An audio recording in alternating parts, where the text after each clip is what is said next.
Yeah.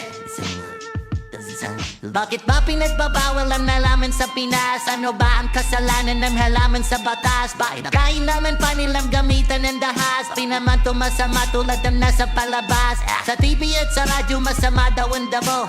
Natatawa na lang ako sa sinasabi nyo. Paano naging masama kung nakakagamot ito? Mas mabuti ang damo kaysa gumamit ng bato. Ang daming Pilipinong bulag sa katotohanan. Hindi nila makita yung halaga ng nalaman. Kapag tunaligan ng Pilipinas sa yayaman, ang daming mga tao neto na matutulungan. Kaya paano naging masama halaman sa mata kung nakakabuti to sa kalusugan ng iba? Bakit di painigan sa Pilipinas na bansa? Bakit pinagbabawalan pa rin to putang ina?